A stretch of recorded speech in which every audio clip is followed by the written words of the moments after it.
If you want to search for Excel documents in Google search, you can use this method.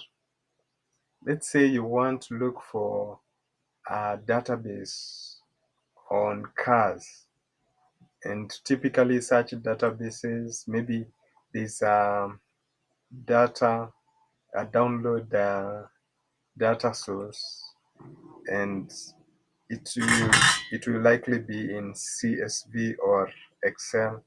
So let's type in file type colon CSV cars. Let's say cars data. So let's search for that, and we'll get just data on cars.